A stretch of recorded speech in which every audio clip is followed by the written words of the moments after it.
Yes, so good evening and welcome to episode number 5 of Roots Connections on Q. I am Simone Mathieu, and tonight we have the privilege of being joined by 4 distinguished Dominicans as we discuss our elders, our greatest resources.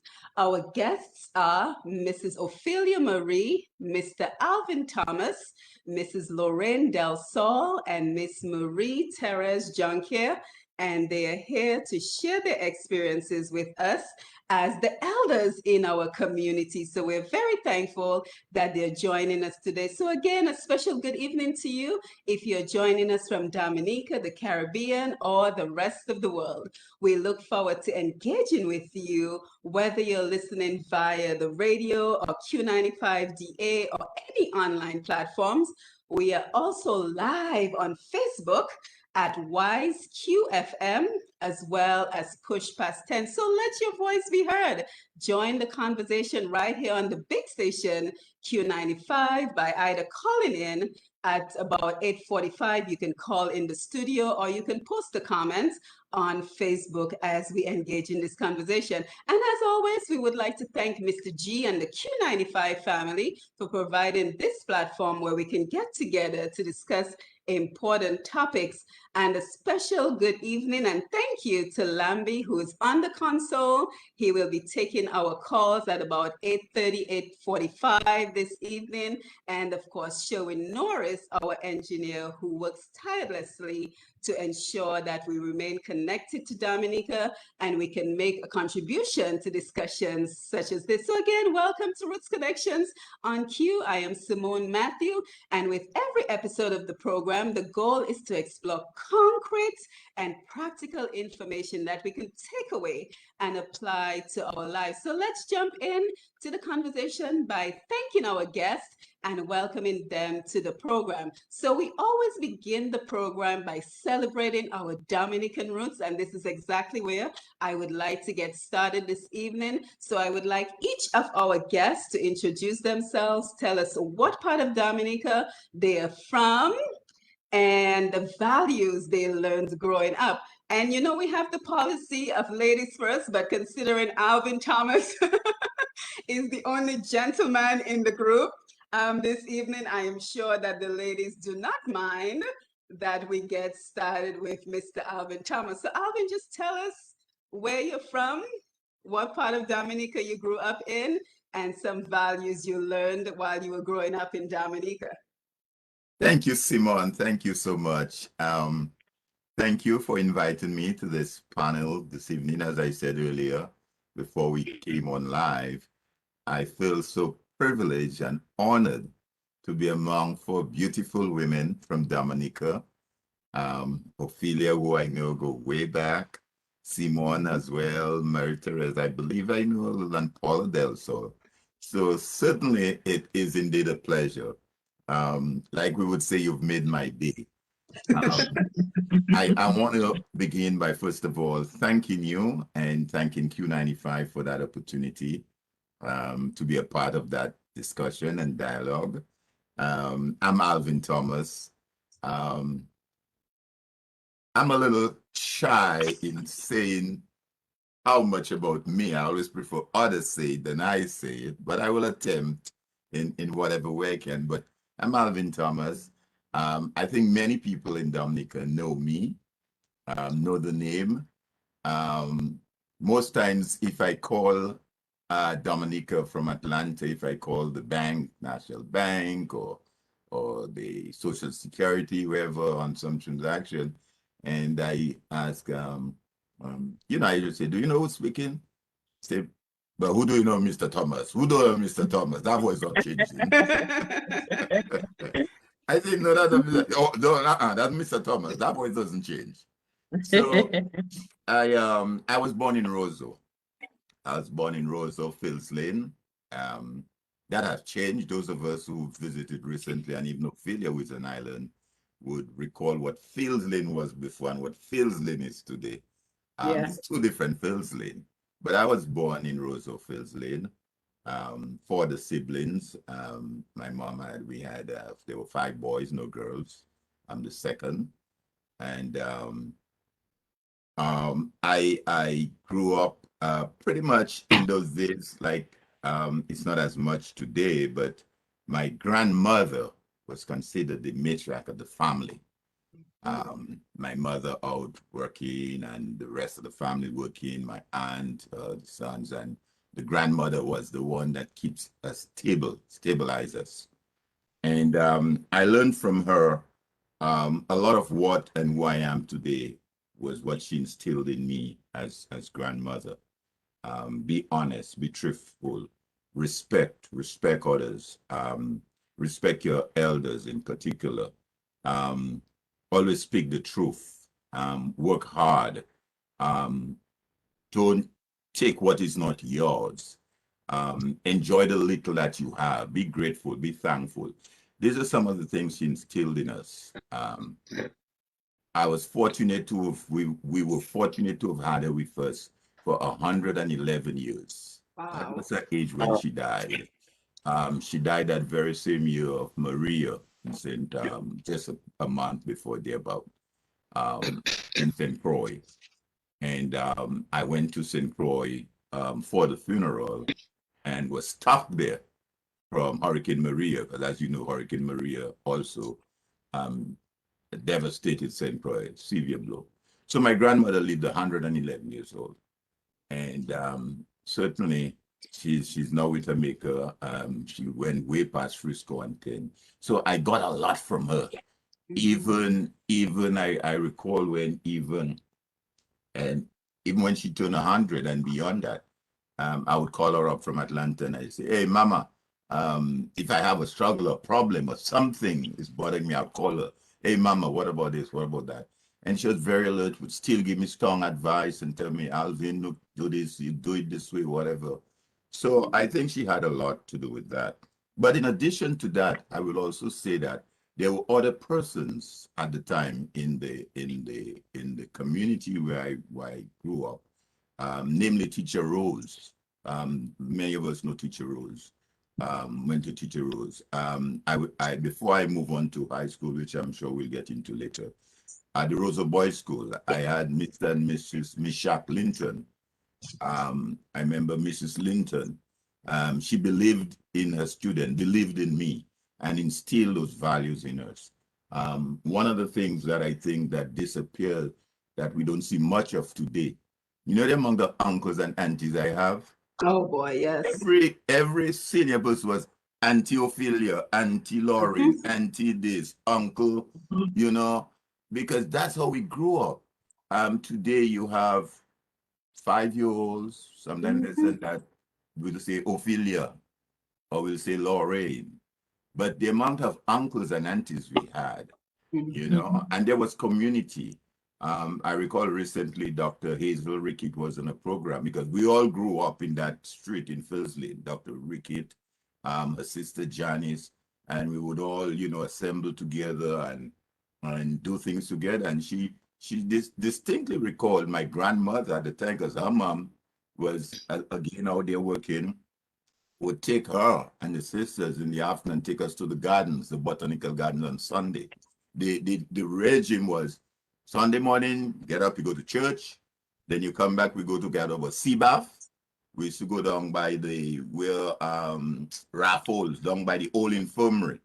Go down there, have your sea bath, and then in the afternoon, we'd dress up and we'd go to gardens. She'd take us to gardens to play, and she'd sit down there watching her children play. And she would take us, her neighbors' children, Janice, Hazel, and the whole crew. So that is me in a nutshell. I engage in every conceivable things that you could think of that young people engage in. Run set, follow their cowboy, bathe in rain when the rain fall in, not uh, you just name it, every conceivable thing. So I had a very good, enriched life growing up, and I think that's what helped to make me who I am today. But I think we got to do some work on that. Those of us who benefited from that, how now do we give back? And obviously, as the program develops, I'm sure we'll all be sharing how we see that moving forward. But Yes, that as much as certainly.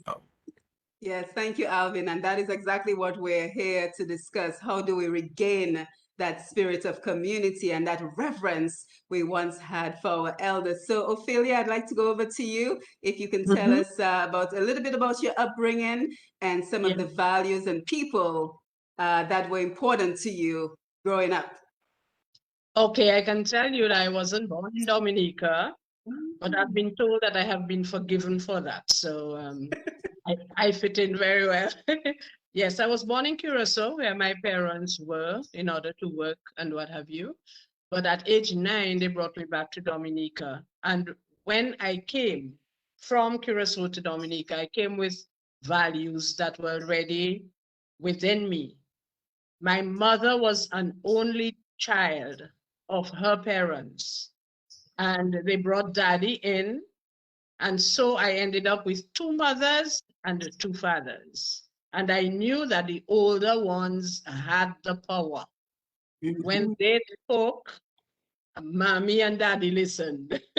And so I had to listen to, I being the eldest child.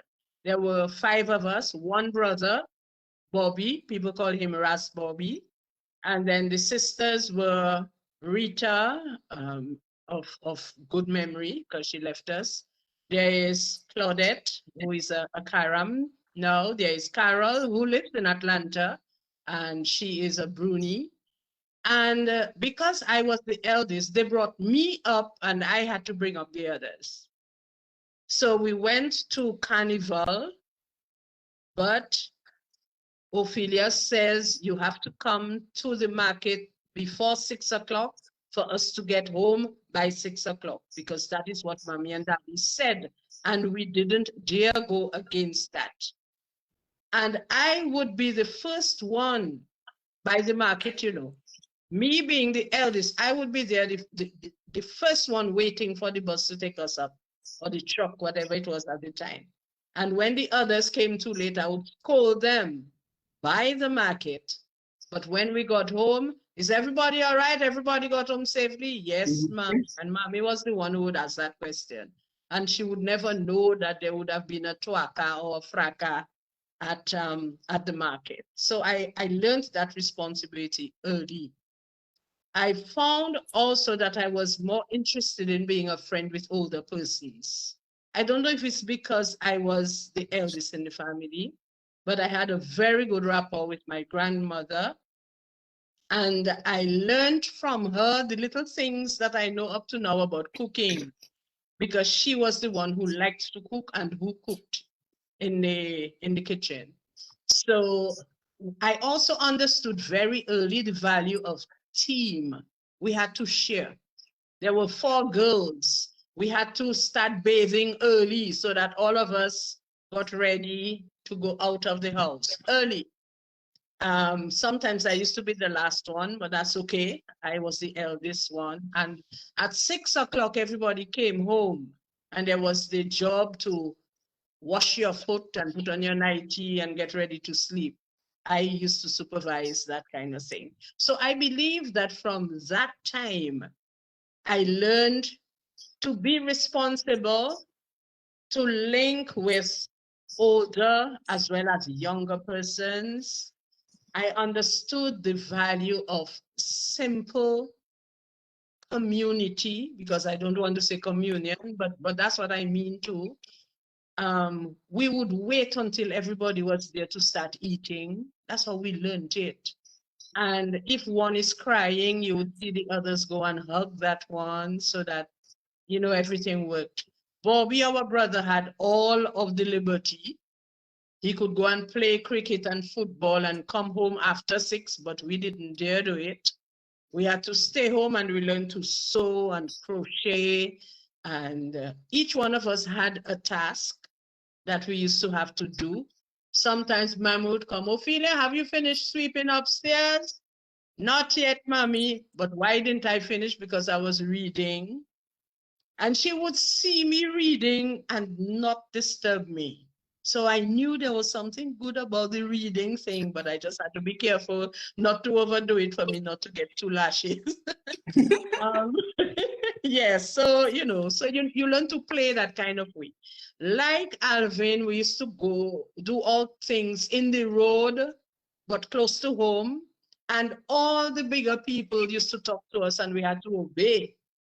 If there was somebody who had some kind of contention with mommy or daddy, we didn't dare pass that person straight.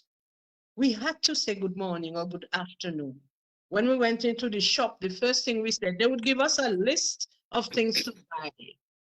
And then they would say, remember to say good afternoon. That was the list too. So we learned that, and it was easy for the others to pick up what mommy wanted because I learned. I made sure I learned, and I'll tell them mommy wouldn't like that. And if she bought a tin of peanuts and I took it and shared, she was okay with that. But you must not take it and eat all of it by yourself. So we learned, again, the value of thinking about somebody else and sharing. So I went to Lushikadushi, that's preschool in Point Michel, in Buena Vista in Curacao. And then when I came to Dominica, they took me to St. Luke's School. So I'm a Point Michel girl with all of the good attributes. And it was a non-school we had there, and we used to sing every Friday afternoon. So I learned the value of a beautiful song. Simple ones at school, but at home, Daddy used to belong to a band, and he used to be the front man. So he would sing Mario Lanza's songs. And he also liked Sparrow songs. We could hear him sing them, but we were not allowed to sing them. Because for them, Sparrow wasn't kind to women, and they didn't think that we should sing those songs. So fine, I would sing, but not Sparrow songs. Daddy also liked Negro spirituals. So if I like Negro spirituals, it's because I got that from them. I remember one of the rules that I'll talk about and then move on so somebody else can speak. On Sundays, there used to be cricket at Pore in Point Michel. And it was okay for us to go as long as we came back with our friends. They would not let us go by ourselves. We'd go together with friends and we'd come back together with friends. And if for some reason we were sick or we didn't want to go to church, well, no church, no pori. So we done that well. So sick or not, if you have to walk TP long with your shoes, you went to church. It was something that you had to do.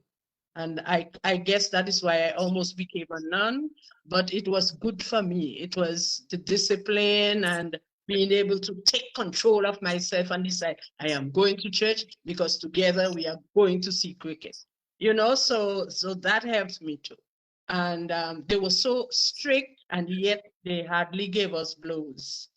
It was the discipline of, well, yes, you did that, so none of that. We learned very well at school too. And I think that gave them joy. And so we recognized some of the things that would give our older persons or our seniors joy. So it helped us to form our own character. Yes, absolutely. Well, thank you for sharing that. So now we go over to Lorraine Delsol out there in Canada, and she will do the same. Just tell us a little bit about your upbringing, the people, the institutions, and the values. You're muted.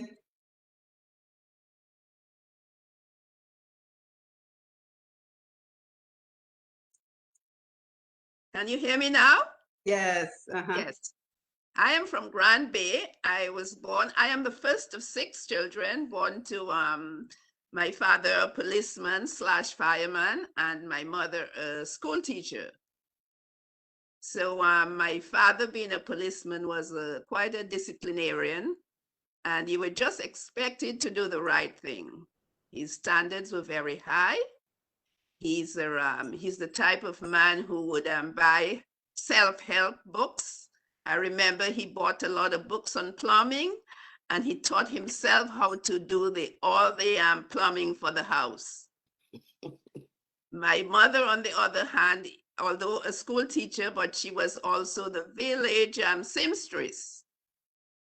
So I had to help her to work, to hem, and do all the necessary things because she did not like people hanging around her doing nothing. If you came around her, you had to be doing something.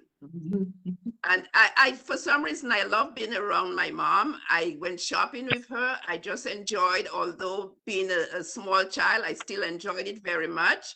She was also president of the Catholic Women's League in Grand Bay. So I went to workshops with her, where they taught the village ladies to cook gourmet, exotic dishes out of our local foods. So, and I guess I developed a passion for great cooking, for excellent cooking. She also did a lot of planting of vegetables. So we always had lettuce, carrots, cucumbers in our yard. And this is something I continue to do. I still do that. I love gardening. So a lot of what I am today, they taught by example. I just kind of followed the footsteps. I followed the discipline attitudes of my dad. And although my mom was a bit lax, but she was very hardworking. And I followed her footsteps. So that is how I became a designer, because of just hanging around her and helping her with the sewing. So generally, that's it. There are lots of things. I remember you interviewed Sheridan not too long ago, and he spoke about chichilaying. And I was never allowed to do that. That my brother Sherman could get away with that, but I did not dare do that, because if somebody told him that I was found doing that in the drain, I would get spanked for it. Right. Another thing we had to do, my brother and I had to walk to Dubic every Friday afternoon after school to collect our ground provisions for the week. So that is another thing I remember very well. And also my mother is from La Plaine, so my brother and I would walk to La Plaine on the weekends to carry supplies to my grandparents. And one of my uncles would meet us around Delsol. When we reached, I don't know if you all remember what Livier Blanc is all about. Yeah, he would meet us there, and continue the journey to La Plaine. So although we had help as children, we had help at home, but we still had our own chores to do. I mean, I did not have to do the laundry, but I was responsible for my ribbons and my socks. You did not put that in the laundry. You're responsible for it.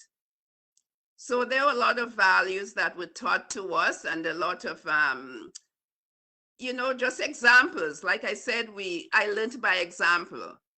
We were not told not to do this, not to do that, but we followed the examples of my parents, and that is what, made me what I am today.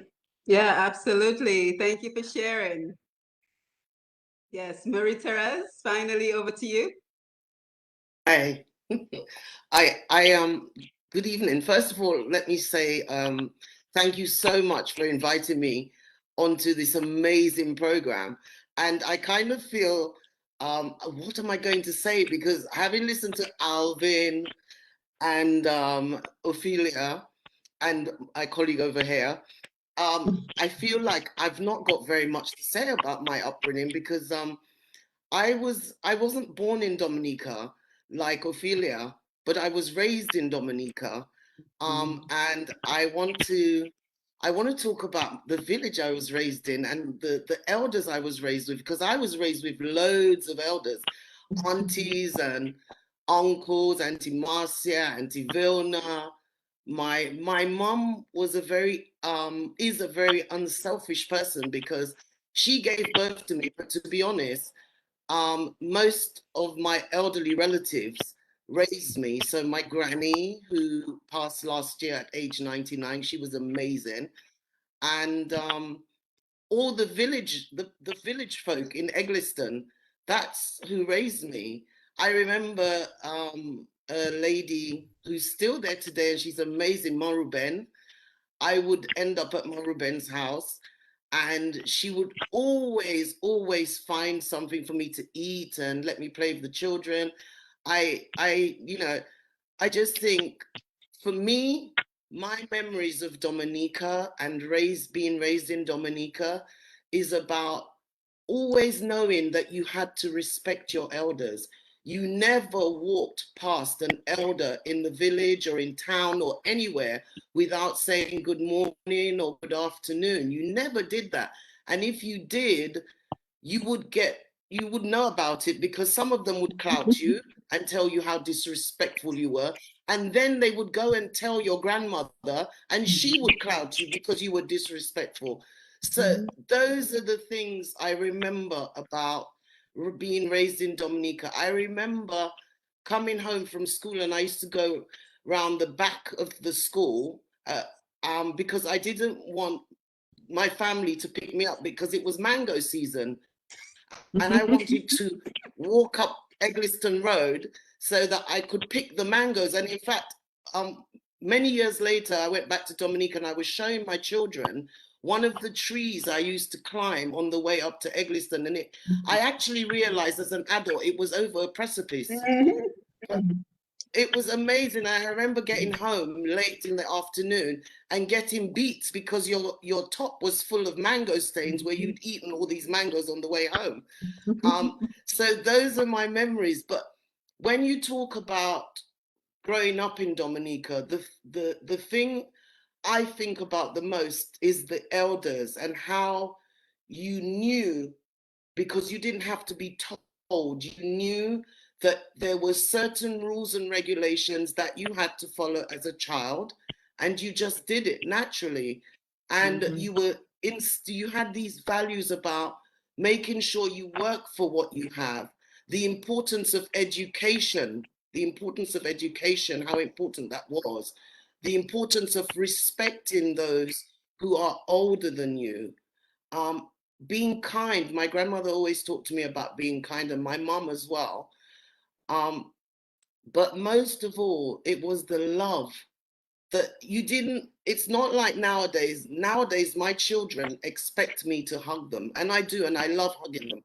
But you know, when I grew up, hugs, it wasn't a thing about hugs, but you just kind of knew they loved you just by the little things that they did for you. So this is Marie-Therese, who grew up in Dominica, part of her life, and most of her adult life spent in a foreign country in the UK, but who never forgot what she learned or what her elders taught her, her uncles, her aunts, the villagers, you know, the Marubens of this world, the Ma'idifas of this world, what they taught her. And so all this time while she was in the UK, all she dreamt about was going back home to work with older people. And I managed to make that dream become a reality, and I'm really delighted about that. So Yes, thank you, Simone. Yes, and we're looking forward to hearing that major contribution that you were able to make to Dominica. So I can already tell this is going to be a wonderful program. So thank you for sharing a little bit about your past with us. And you know, as we're speaking about celebrating people who have impacted our lives, we send our condolences to the families and the friends and the nation in general, because we lost Mr. Patrick Rowland John, our first Prime Minister, recently, as well as Mr. Curtis Augustus, the president of WAU, who both made significant contributions to Dominica. And, you know, I am especially thankful to Mr. Patrick Rowland John, because as someone who grew up in Bath Estates, I grew up in the housing scheme that Patrick John created for people of low income in Bath Estate. And I have to tell you, we were so proud of that home. And to this day, we are still so proud of that home.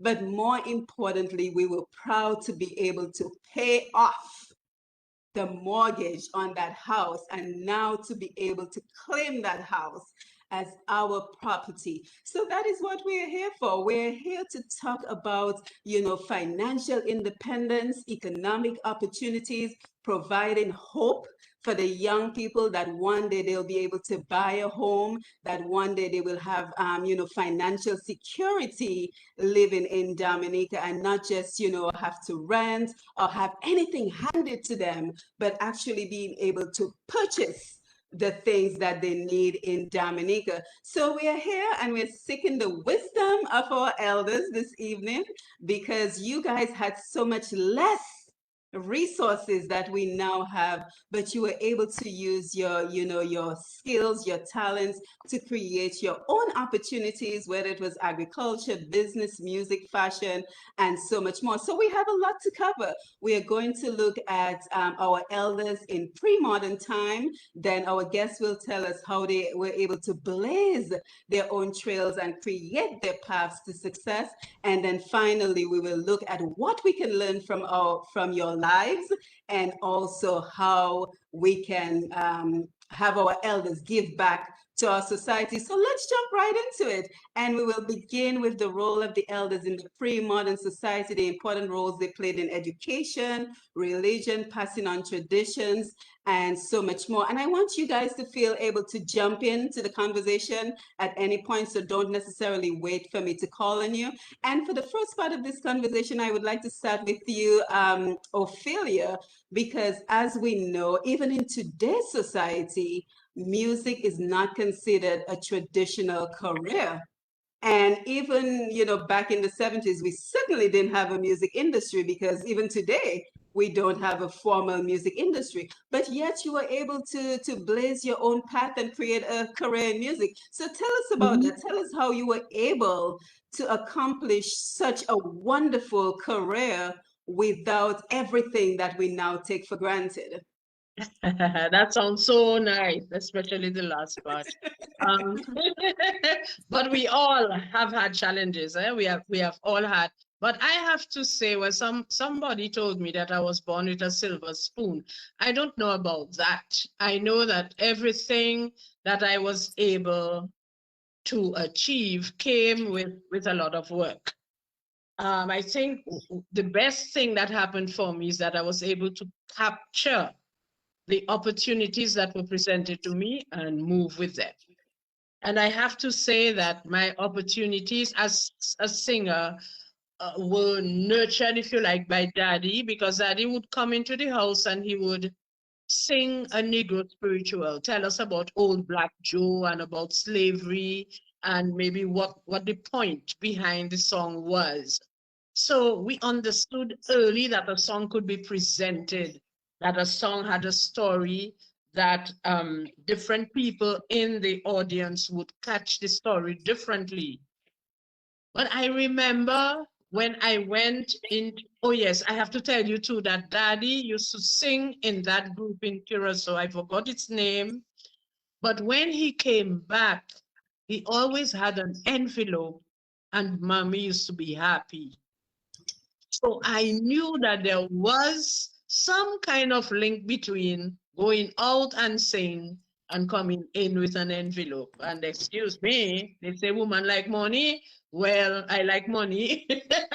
And so when Mark, who is my husband, decided that he had heard me sing and we were friends. I need to tell people that we were friends in sixth form days. He used to go to the SMA and I used to be at Convent High School. After I got, and I boast a little bit, I got the fifth of 5 scholarships to take me to Convent High School. So you could even applaud me if you want. And, and I did well, thank God for that. And the others followed me too. And they used to fight to come out before fifth and what have you. You know, you do that when you are an older, even a child in a younger community and you have others behind you. And when we reached sixth form, I had a preference for French, so that was one of the subjects I was doing. And Mark, who is my husband, came over from SMA. Remember, SMA and Convent High School are 2 church schools, and they used to share resources. they used to have the timetable in such a way that the people wanting to do French in SMA could come and join us to do French in Convent High School. And I went to SMA to do mathematics. And sometimes he would hold my books for me, and we would, and we were good friends. Okay, so we grew up, and I used to sing the Patois song competitions. We were not yet independent or what have you. The first time I sang, it was one called Mwekehele. That has a whole story behind it. But anyway, it speaks about patriotism. I love my country, and I will shout it out loud because that's the country that has made me beautiful and black and proud. That's what I was singing in the song. And the other one was Nous bien aimés. That means we are fortunate, we're happy. Again, about Dominica. And the third one I remember was I Dominique. I was at the time when I worked it, I was at the University of the West Indies in Barbados. And there again, I was studying French and sociology and other things that appeal to me. And we had socio-political and other kinds of problems in Dominica at the time. And they were saying, the other students were saying a lot of bad things about Dominica and the Dominicans and how they can allow this to happen and that to happen. I didn't understand half of it because we didn't have Facebook and we didn't have a cheap telephone for us to be able to call one another to find out what was happening. What I knew is that they were saying bad things about my country. And notice Curacao was way back then. Although it was in Curacao that I learned to wave my flag for Queen Juliana, that was the Dutch queen at the time. But when I came over to Dominica, I brought all the commitment, the craziness, the patriotism, the love for country, that country being the best in the world and what have you. And I transferred it, all of it completely to Dominica. So I'm talking about a pain in my chest, a pain in my stomach when people are saying bad things about that country that I love. And all I could do was cry. And I'm getting very emotional because I remember that time. But anyway, I sat down and I wrote again another song about my country. And it's very simple words. I Dominique, meuka plewe, zieuka kule, cheuka washe. Mes amis, saka fe Dominique. Mi mauvaiseté. The second verse is mi confusion. And the third verse is moi vle consoler. That's how I was feeling. And I remember tears coming down my face and falling on the paper that I was using. I remember when I won with I Dominique, I got the first prize, $30. Big prize. For me, it was a big prize. But again, the connection with being able to sing a song and collecting money for it.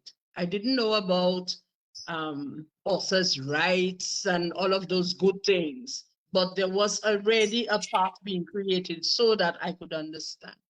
And when Mark heard me sing that song, and when he heard me sing Ain't No Sunshine, Alwyn Boley and them used to have concerts for us to raise funds for the arts and to help a school and what have you. He said, that's a nice song. And I think that voice should go on wax. And then he heard me sing Magnificat. I was Mary in that particular play that Alwyn wrote. And the Magnificat at that time was a kind of funky song. And I was told, because I wasn't in the audience, I was told when I sang that, he said, I'm going to get a drink on that. And I believe it was the Magnificat and the Ain't No Sunshine that made him move closer to me in a different kind of way. And he didn't ask me to marry him. He told me that I was going to marry him, that he was going to marry me. He was Mommy's friend because he used to come home and, Mommy always said, take your friends home. That was another value she taught us. So, and she had liked him. And Daddy seemed to have liked him too. So we got married after a rather short courtship. And after the marriage, the next thing Marie wanted to do was take me to France to do a recording that Gordon Henderson looked over and funded with his La SACEM money. SACEM is the organization that helps collect money in Paris for songwriters and composers. So he took that money, and there were people around him who were saying, "You sure you want to do that for Ophelia and what have you?" And he decided, Mark was his friend. They used to box together at SMA. They used to live at the hostel up there. And he decided, well, that is Mark, his friend's wife, who wants to do this. So he's going to be behind it. Now, I would have been okay just singing my little songs and doing my teaching. That is what I had liked and what have you. But Mark decided, no, that voice has to go on wax. And it was wax at the time. So I tripped behind him or next to him. I don't remember where I was. And we did the first album. And I, Dominic, was on it. Instead of the Lancers that it had started as, Gordon suggested that we do it in Cadence Lipso. And I have to say that Gordon had been there in that more like 7 years ahead of when I arrived. So it was like he and all of the other musicians that went forward, who in fact blazed the trail, and I just did. Right. You see, and I had a team. I have to say, Gordon and Mark and the musicians were really a team of people supporting and buttressing me. The musicians were people I looked up, really literally up to, because they looked big and I was afraid of them. But Mark was there. And that opportunity just took off. The music entered Guadeloupe and Martinique at a time when Guadeloupeans and Martinicans wanted to feel and speak about their country in the way that I was doing. So the record went, the radio stations took it and made a whole to-do about that I, Dominic, although there was at least 7 other songs on the album. And then people started asking to see me. Can she come and do a show? And what have you, and what have you. And then I went. But I'm saying I went, but the decision was mostly Mark's and Gordon's. And they cleared the way. They found the musicians to back me up. The musicians who lived in Guadeloupe, they found the best hall. It was the Centre des Arts in Guadeloupe. And I went and I performed. I sang songs of my mentor, Miriam Makeba, and I sang Dominican songs, patriotic songs. I sang a song for the Kalinagos. I remember that first show. And the people didn't sit. They stood and they sang with me because they knew the songs. The songs had been playing and playing and playing and overplaying on the radios. They sang with me. And before I left, before I finished the show, Mark had my money. And I have to tell you, the money played a role because the francs and them, okay, they came down. And when I got home, I could do so much with the francs. You know, so that was really the beginning. I went on and did 16 or so more albums, and I did shows. I traveled a lot. I always had what they call a 9 to 5 job. I taught. I was chief cultural officer for 1 year. I was at the not DDA at the time now, NDC, National Development Corporation. That's where Mr. Gregor was my boss. And did I say I taught? I taught. And so there was that. So I always needed time off to go to sing. And most people were very tolerant of that because they recognized that I was putting Dominic on the map. That's how they say it. And then I was a lady, the first lady really to do it on an international basis.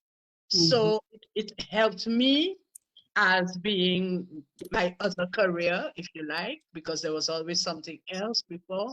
And it also helped my country to gain prominence. And because of that, I was regarded as a luminary or a hero, whatever it is, nice word they call me. But the finances and the opportunities for creating that really was a big plus. Yes, well, truly a fascinating life story, Ophelia. Thank you for sharing that. Thanks. And yes, we have to go over to Marie-Therese because, as we know, it's almost 2 a.m. in the UK where she is, and she has to work in the morning. Oh, So we are dear. so grateful that she's joining us, but she will not be able to stay until the program. And I wanted her to be here because of the incredible opportunity that she has created to support the elders in Dominica. And I just want everyone on the Facebook Live to know that I see you. I see your comments. We have a very active Facebook audience engaging in the conversation this evening. So I promise to take your comments in a little while. And then once we have Marie-Therese speak, Lambi, we will go ahead and queue up for the phone calls at about 9 p.m., if that's okay with you. So we will have Marie-Therese tell us a little bit about herself and that incredible opportunity she created, the obstacles that she faced, the challenges, and just how the business is doing today. So Marie-Therese, again, thank you for being here. And you can go ahead and share before you have to head to bed. Thank you so much. It is almost 2 a.m. in the morning here. So very quickly, just to say that this amazing opportunity that has happened in Dominica called FARC's Premium Home and Residential Care Services, which are care facilities for the elderly in Dominica, is one of the most amazing, miraculous things that has ever happened, certainly in my life. And I'm really, really excited about it. I'm really passionate about it. We've been going for 6 years now. And I don't even think that I dared to dream that it could happen for that long. So I'm delighted. Caring for the elderly is not my original profession, and I don't consider it to be a profession. I consider it to be a privilege. I think what happened was that I came to the UK and decided to study law and decided to go into the legal profession. And I didn't realize that all the relatives around me were aging, as they do. And the majority of them were in Dominica. One or two of them were up here. But what happened is that I suddenly realized that I had the responsibility to look after my elders. And by that, I mean my grandmother, my Auntie Marcia, who's no longer with us, Auntie Verna, Uncle George. In fact, a trailer load of elderly relatives. And at one point, I was traveling to Dominica 2 to 3 times a year to look after these older relatives of mine. And I remember coming back from Dominica one year and thinking, well, maybe I should arrange to have 1 or 2 of them placed in elderly care in a care home. But I was looking at it from the perspective of how it is in the UK.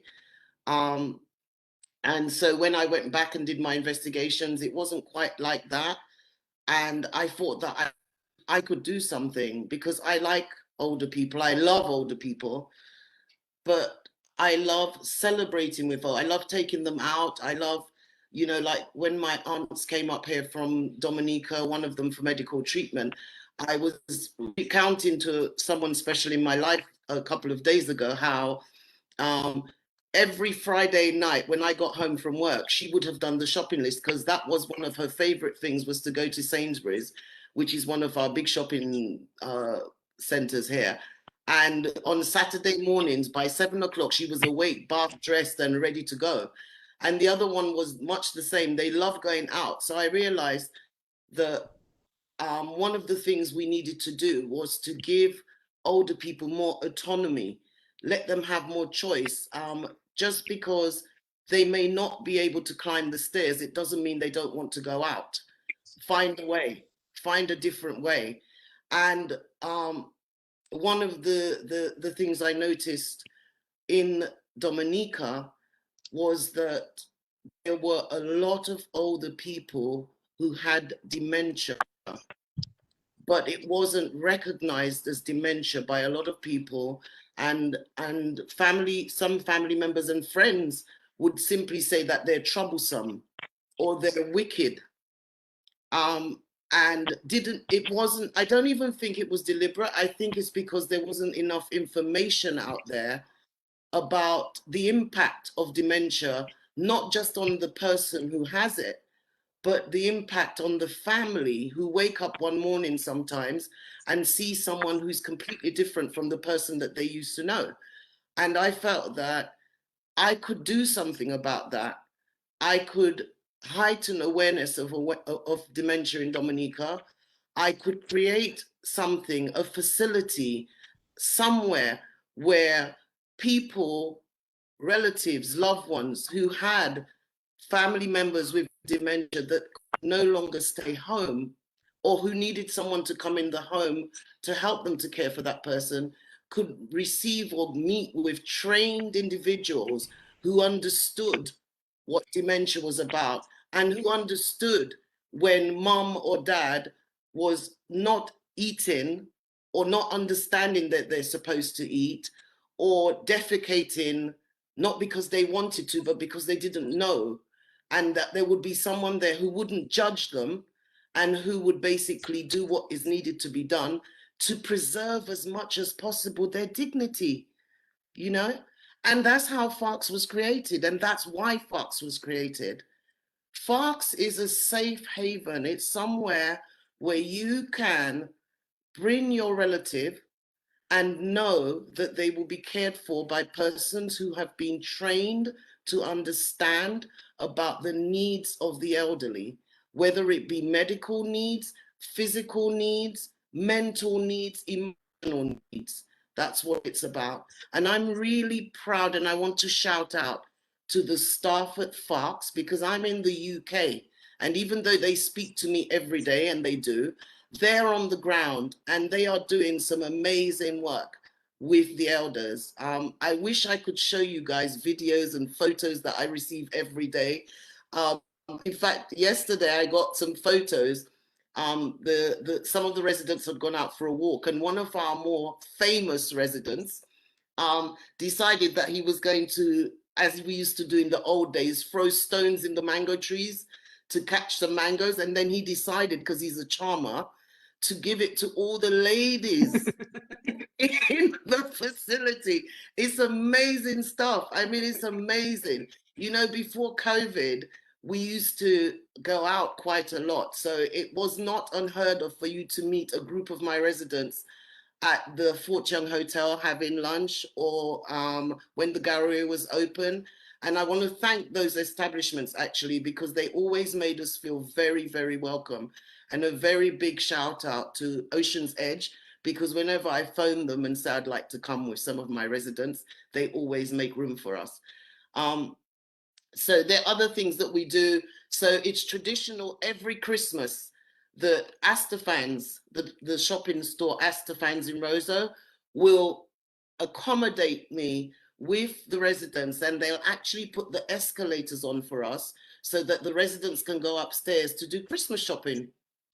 Unfortunately, we couldn't get it done last year because of the COVID regulations, although I hasten to add, we do not have COVID in Dominica, but we are taking precautions with our elders. So, you know, the outings are a lot more restricted than they used to be. They go out to the hot water up in Waterwaven. Thank you to the establishments there. To be honest, the whole of Dominica is amazing, okay? I think we understand what is needed for the care of our elderly. And more people are understanding, because, for example, we hold conferences every year to celebrate World Elder Abuse Awareness Day. So we deal with that, and Ophelia and I have partnered on that in the past. I think for me, the important thing is letting people out there know that we do care about the elderly in Dominica. We are trying to make things better. We are looking at regulations, as far as I'm aware, with a view to tightening up protection for the elderly. And that is my objective. One is to raise awareness of dementia and its impact on the sufferer, but also its impact on the family. Two, to let people know actually in Dominica, we have somewhere where you can get advice or bring your family or your relative for the day or even to stay. And I think Ophelia knows about FOX. Ophelia is one of our special, if you like, supporters of FOX, as is, there are so many people to mention. But yeah, ultimately, that's what FOX is about. FOX is about enhancing the lives of older persons. We have one of our residents is 103 years old. She's been with us for several years. And we have others. We've got 2 centenarians coming up. So we're quite proud of that achievement. And I think, I don't know, it's the water in Dominica or it's the sunshine, or maybe it's just the love that we emit, because we do. And Fox, that's what our motto is, that the difference is love. And, you know, you have to meet the staff and meet the residents to understand what goes on at Fox. And I know that Ophelia knows what goes on at Fox because she's Yes, I do. been a visitor. So yeah, I so have that's to know. Fox. How it was set up, as I said, I had a dream. I knew I could do it. I received a lot of support, I have to say, from the then Zetma Toussaint, who was the then president of Council on Aging, which Ophelia is currently the president. Ophelia, Sharita Gregoire, Dorothy Henderson, these people carried me and supported me and helped me, and my family and my friends, people like Anne-Marie Clark, who believed in me. She didn't know me from Adams, but she came to Fox once, I think, for the opening. We had an open day when we opened the first facility. And, you know, from that moment onwards, I think I had one of the best friends in Dominica, quite frankly. Wow. And so then, Go ahead. yeah, so, you know, and lots and lots of other people. There are so many people, and I ask them to forgive me. Q95 has been one of the biggest supporters of Fox. Thank you, Q95. You know, also Kyrie FM has given us support. So many people have given us support. You know, and I just say to everybody who's listening tonight, thank you for your support, because I know in some way or other, I have received support. Fox has received support, whether it be moral or otherwise, we're there. And without the support that we've had, I don't know that we would have gone on for so long. But what I can tell you is that we've been around for 6 years. No one thought we could do it. Well, a lot of people didn't think we could do it. And we're going to be around for 66 years and many 66s after that. And we're delighted and we're proud to be on the island of Dominica. And we're proud to be helping our elderlies in Dominica, especially our centenarians and those who have contributed so much to the culture and the development of Dominica. And there are names at Fox that have actively been involved in the development of culture, in the development of Dominica generally. Yes, yes. Well, thank you for sharing that, and thank you for the work that you're doing with our elders in Dominica. And I know, of course, it's after 2 a.m. for you. So we want to thank you for being a part of the program and for making a significant contribution. So if you need to remove yourself, we are grateful that you were able to join us. But please feel free to stay on if you're able to for the next hour. So for now, I would like us to take a quick break while we go over to the studios of Q95 to join Lambi as he invites our guests to call into the program, and then we will take Mrs. Lorraine, Delsol, and Alvin as they make their contribution, and they tell us how they were able to create their own economic opportunities and create their own paths to success and the challenges that they faced along the way. And then once we've had an opportunity to hear from them, we will talk about our ability for our elders to be able to give back to the community and what is hindering their abilities to do so. So Lambi, you can take it away with the phone numbers that everyone can call in, and then we will take some comments from Facebook as well. You might be muted. Are you muted?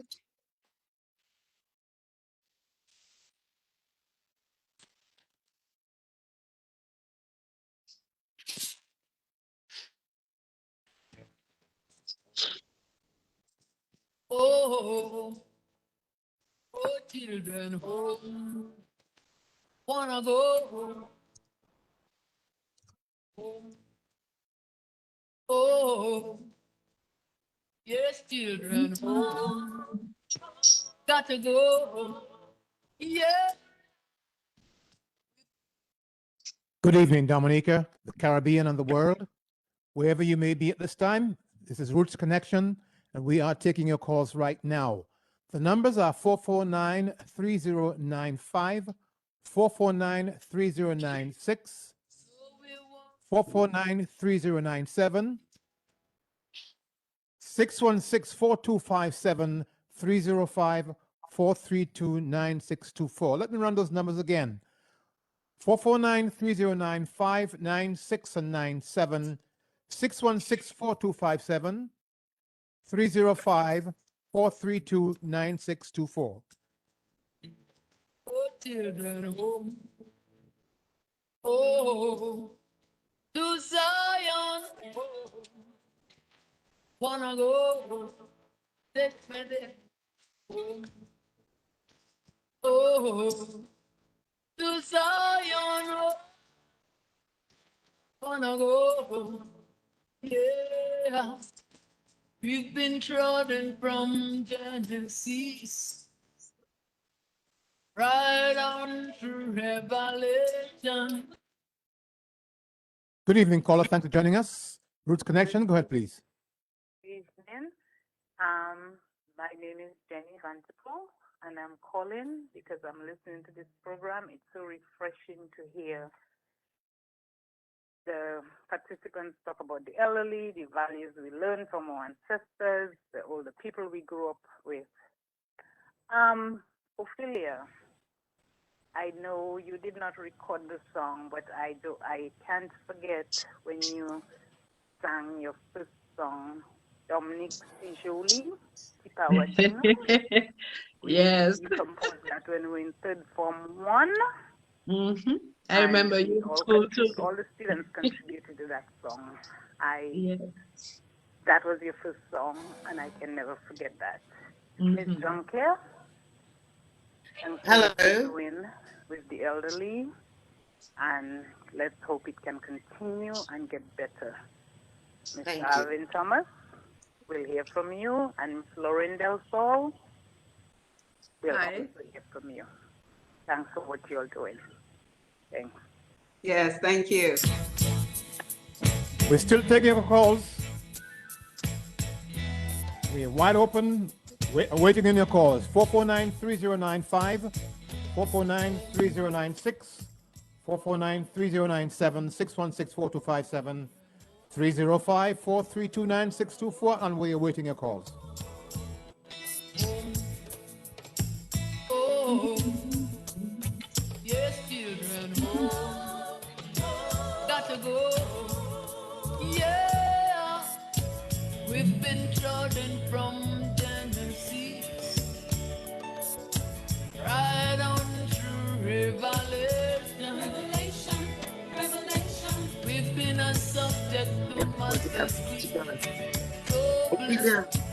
So we wanna go.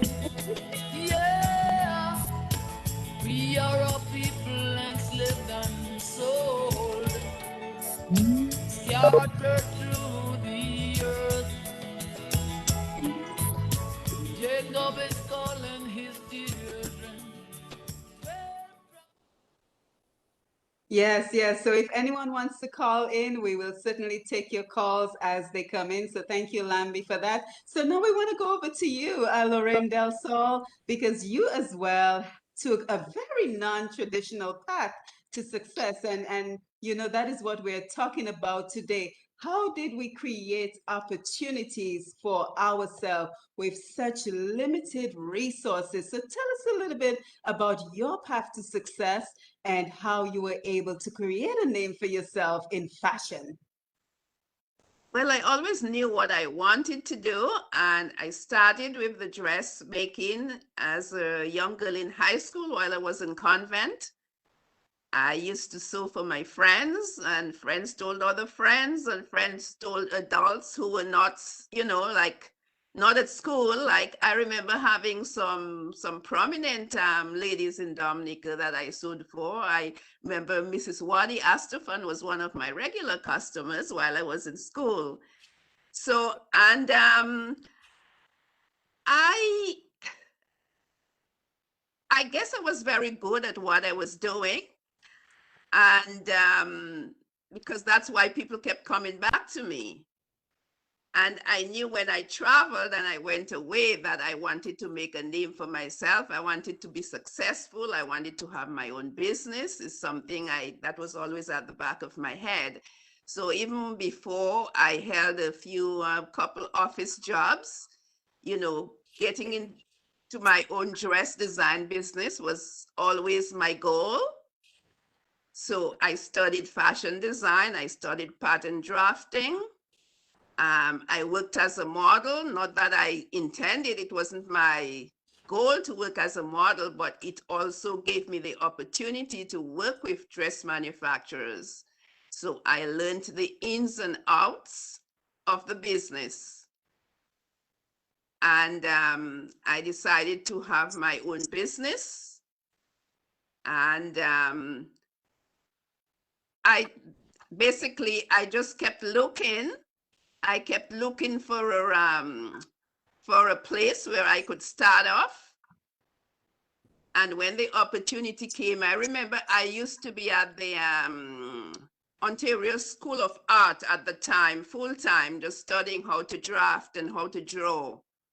So when I found that place, I decided I was going to, I wasn't going to pass up on the opportunity, so I took it. And even in the time when I started, there's no way you could go to a bank to get a loan to start a business, especially a woman, when I should not even say a woman, a girl. Because I remember when people walked up into my store, and again, I had high standards. So I chose a location that was very like upscale Toronto. So nothing faced me. I was never afraid of anything. So I got a location in upscale Toronto, and I worked my butt off with my savings. I was able to pay my rent, buy my supplies, make all my, my garments for store opening. Like I said before, I slept on my cutting table a few nights because I had to work very, very late. And then by the time I stopped work, there were no buses running. And after taking a taxi a couple of times to get home, that was too expensive for me. So I bought myself a Volkswagen Beetle, a used one. So I could work whatever hours I wanted to. So again, going back to getting a location to set up my business. I got a location in the upscale part of town. And I remember people walking into the store, you know, and everybody thought I was just a sales girl there, which it didn't bother me at all. As long as you liked the product and you bought it, that's all I cared about. You know, whether I wasn't saying, oh, I am the owner. No, I never said that. If they knew, when they found out I was the owner, that was fine with me. But until then, that didn't matter. So, and again, at the time I started, there was no internet and all that kind of thing. So, and I was basically the first West Indian designer to launch major fashion shows and do that kind of thing in the city. So I got a lot of press. Toronto Star is the biggest newspaper in Canada. And I remember making the front page, you know, like young blacks find success as designers. And there's my picture. And then a picture of the model wearing my outfit. I was covered by the Globe and Mail, another very prominent newspaper, plus the black newspapers like the Contrast and the Share.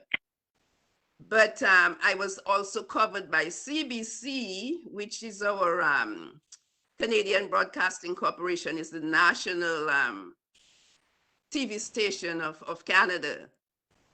And I had somebody from CBC come to see me. I staged a fashion show which CBC taped and featured on a show called The Canadians. So I basically was a trailblazer in many ways because, again, I was the only person doing major fashion shows in the city. And of course, I hired, because my clientele was mixed, so it was not a black thing. I had, you know, white models, black models, because a lot of the establishments, like nightclubs, upscale nightclubs, they would contact me so I could do a show in their establishment, because I had such a following that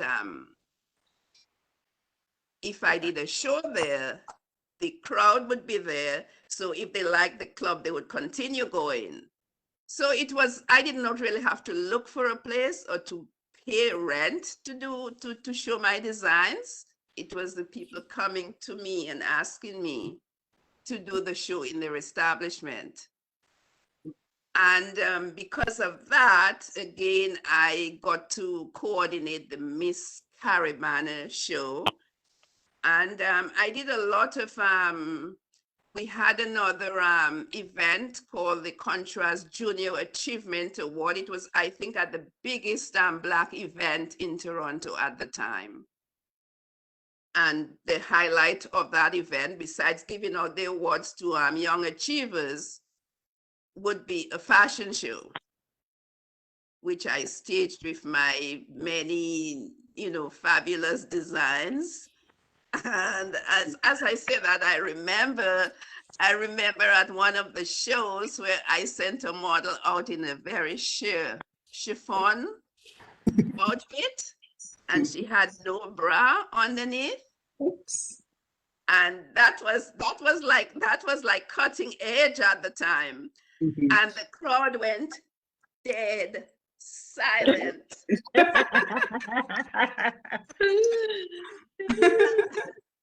I have a friend, Arnold August, who is the publisher of a magazine.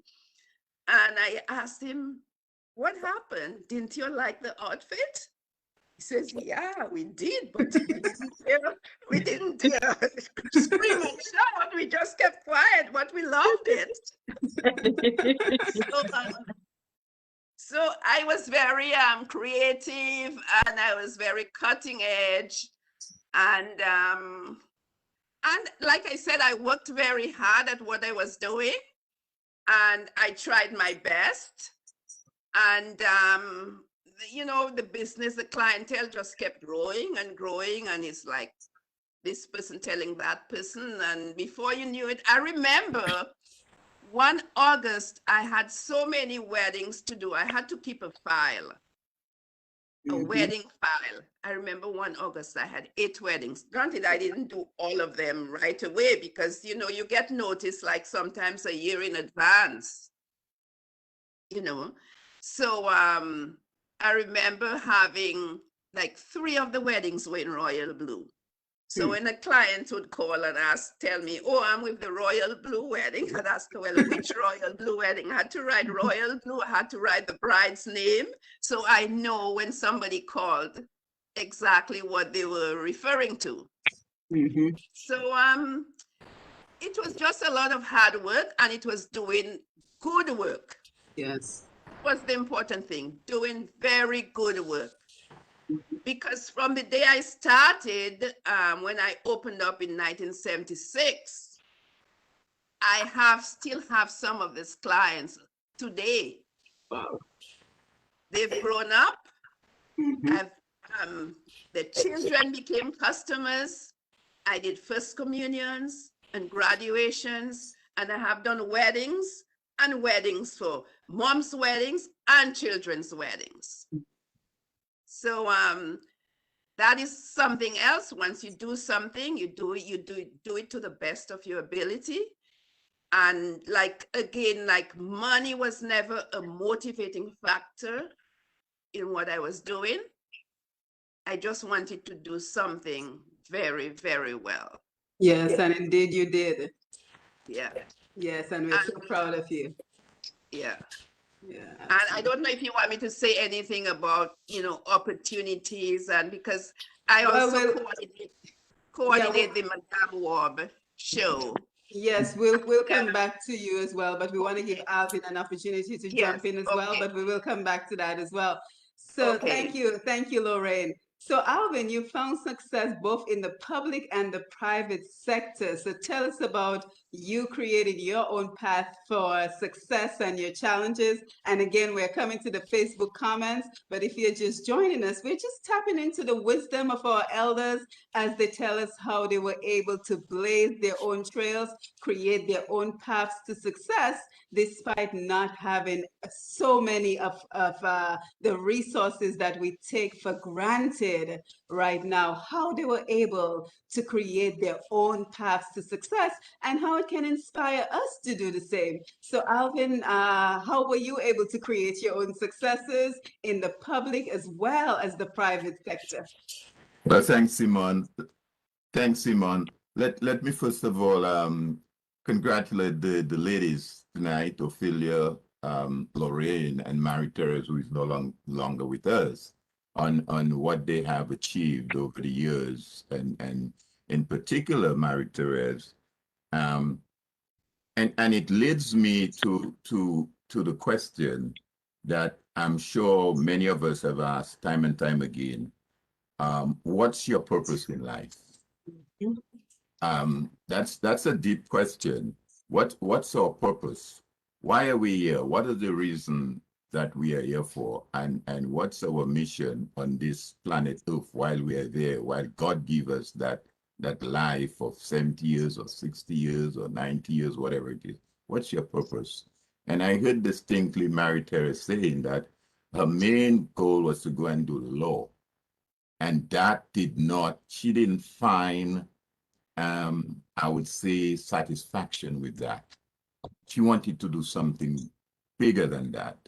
And that's what drove her into setting up this organization or this business for the elderly. And there's a African proverb that says that it takes a village to raise a child. And that is so true. I mentioned earlier about the growing up and the values that my grandmother and the other elders in the village instilled in me.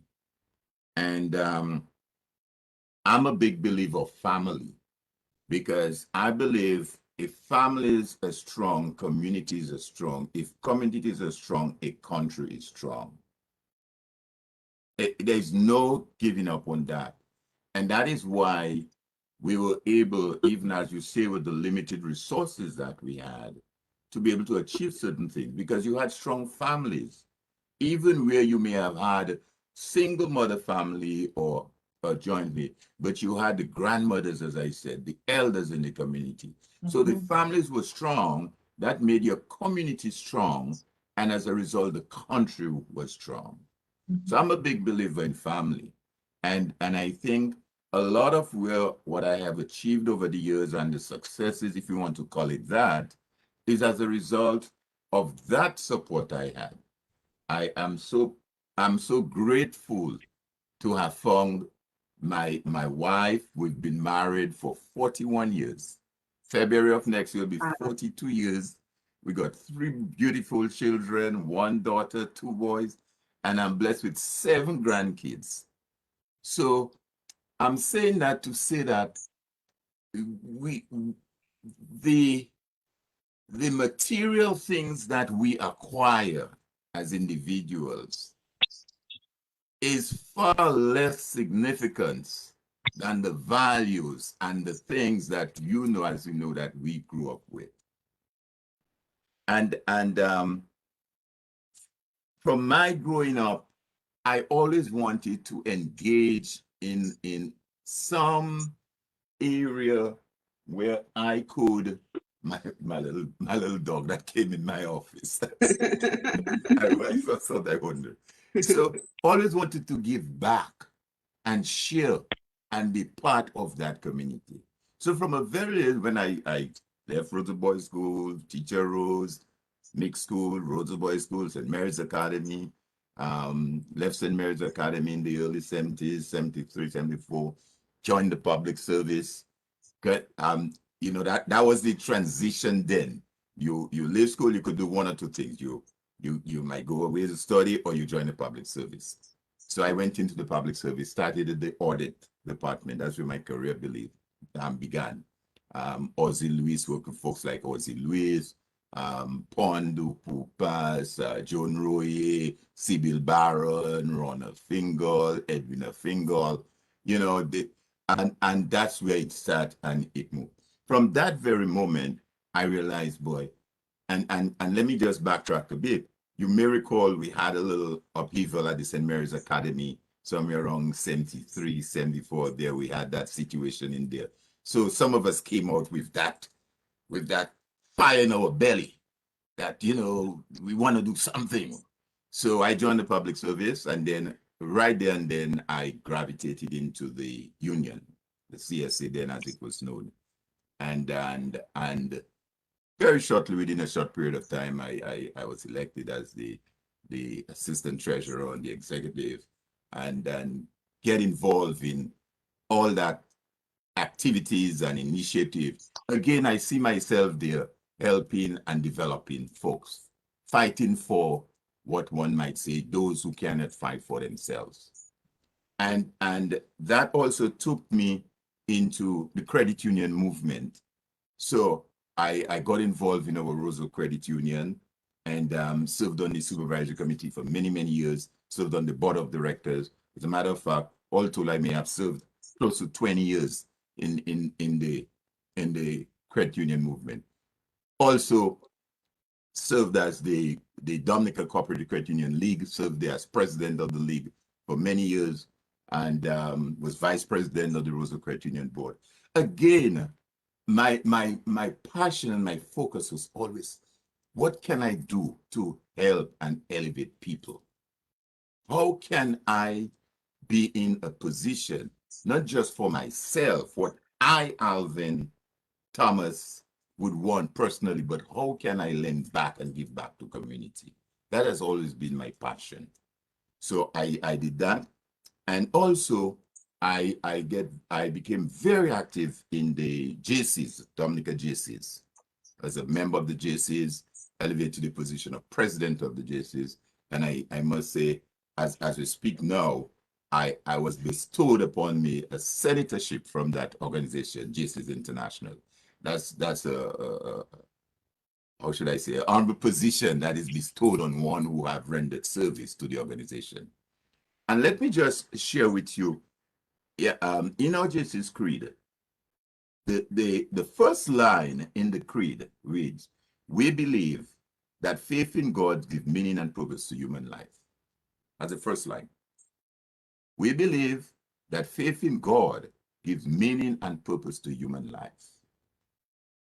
And it goes on, with other tenets. And it ends by saying that Earth's greatest treasure lies in human personality. That's how our creed ended. So I'm saying so to say that's where my passion has always been. I worked in the public service for over 20-something years. As I said, started in the audit department. Then I was seconded, went to the Civil Service Association, was the general secretary of that union for well over 8 years. Then I came back in the public service. I was postmaster general for a period. And when I left the postmaster general, well, I went to England, studied, did some work there in London at the time, worked briefly with the High Commission office there with Ashworth Elwin. This is Ashworth Elwin. While I was in England studying and doing some work as it relates to postal management. And when that was over, I went to Brussels. I worked in Brussels with Ambassador Savre as well as assistant secretary to the ambassador. And then when I came back to Dominica, did a stint postmaster general. When that was ended, I was then moved to the Ministry of Tourism. That was right about the time that the United Workers' Party came in. They established a ministry for tourism. Prior to that, it was tourism and trade. But then a separate ministry was designated as the Ministry of Tourism. Norris Prevost, the Honorable Norris Prevost, was then the Minister of Tourism. And I remember Ophelia then at NDC. Sheridan Gregoire at the time was NDC. Judith Pestiner was the Chief Personnel Officer who called me up and said, hey, we got a project for you. You got to go ahead and set up a ministry of tourism. And I remember saying, Judith, are you crazy? Me? Say, yeah. Cabinet just took a decision and they just said that we need a new ministry of tourism and they've identified you to spearhead and get the ball rolling. And went in there and set up the ministry from scratch, get it together, staff it, everything.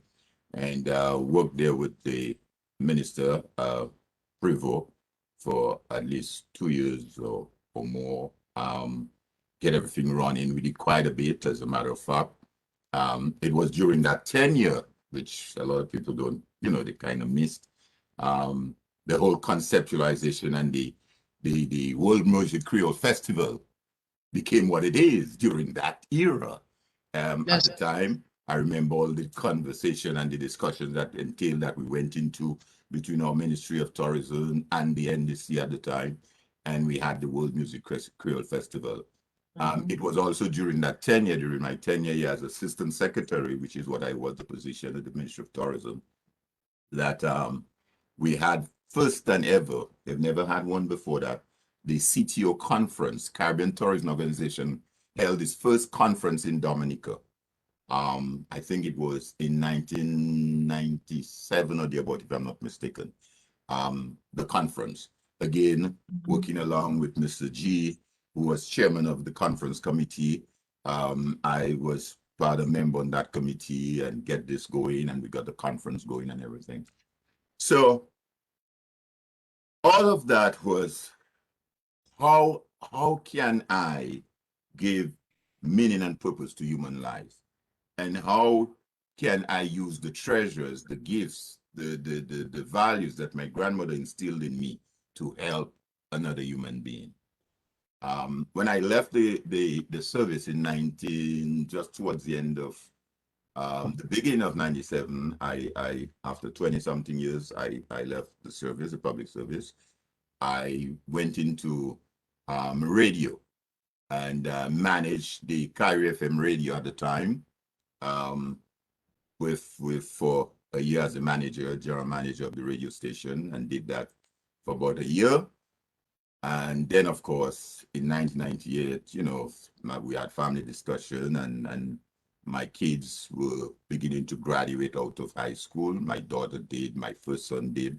My last boy had maybe one more year to go with FSMA. And, my wife decided, well, I maybe it's time for us to migrate. I haven't been, have my permanent green card for a little while.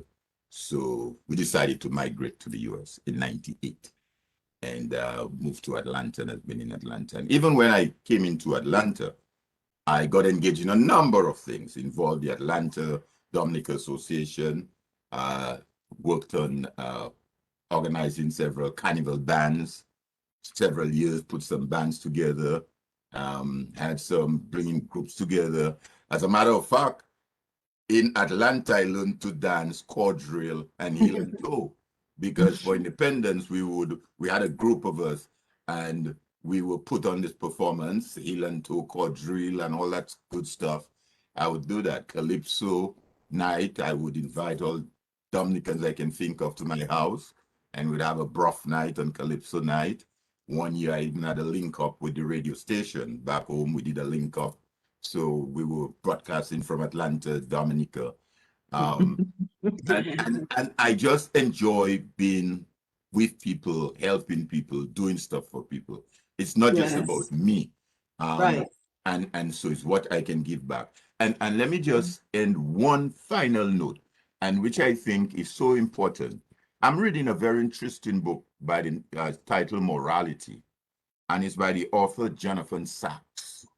And it says restoring the common good in a divided time. It's a very interesting book. I think you guys should, if you're able to get a copy and read it.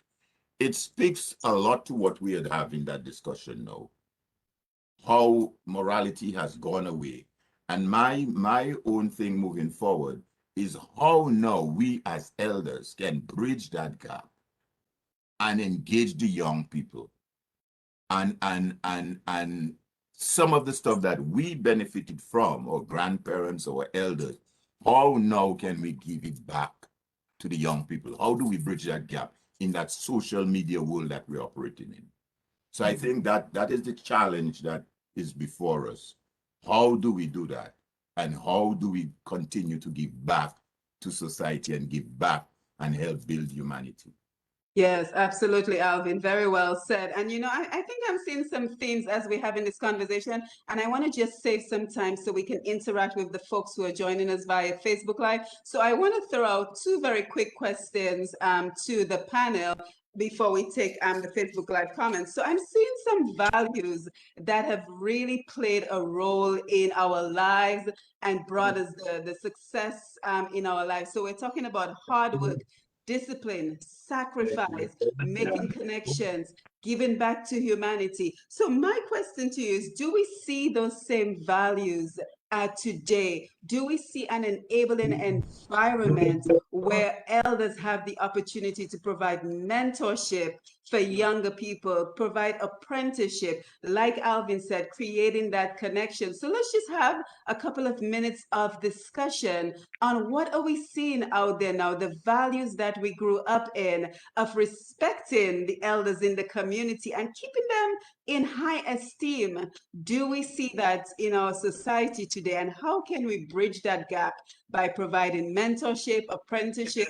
So just a little bit of a discussion on that before I take some comments from Facebook.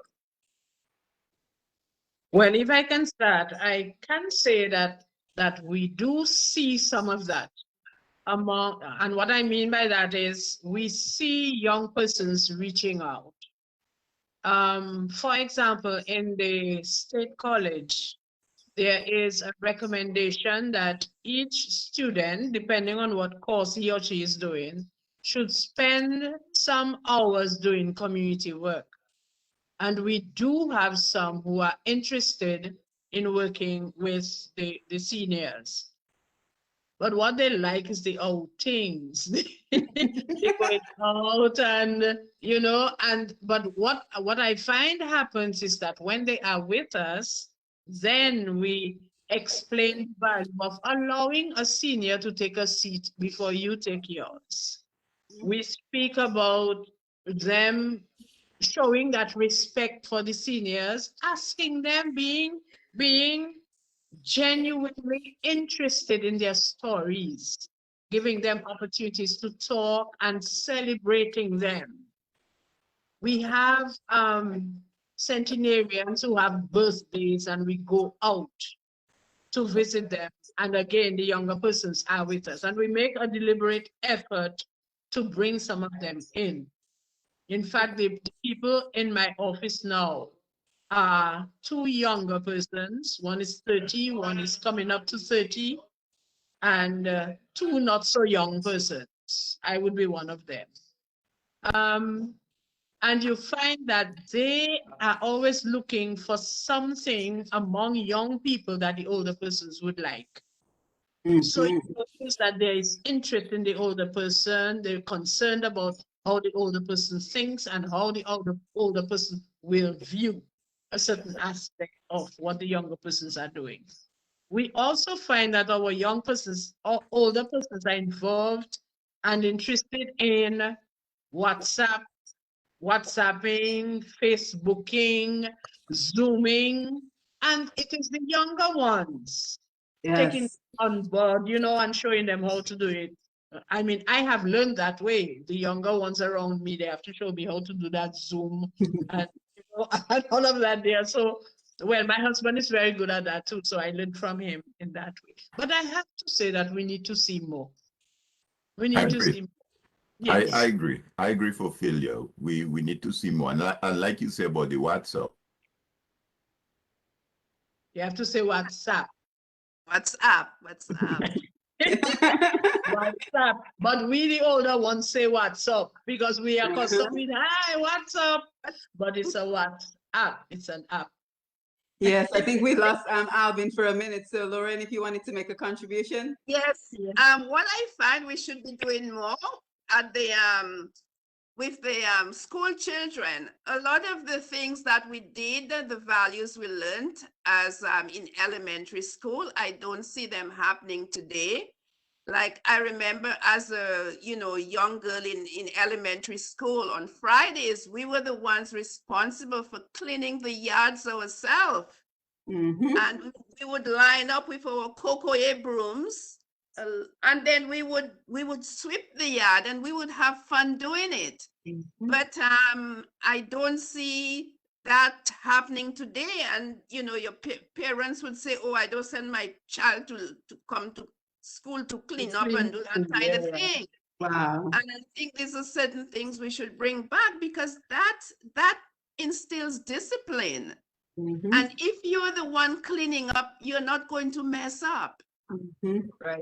And it also speaks to service to community, which is what Alvin was talking about, the importance of service to community. You're not in this world simply to be in this world to benefit from everything that is in this world. You're also in this world to be able to give back and to elevate others within your community. So that as well speaks to that purpose as well. Alvin, you wanted to add something? Yeah, no, I was saying, that's absolutely correct, because I was saying my wife's mom, who is 84 years old, my last boy is the one who introduced her to WhatsApp.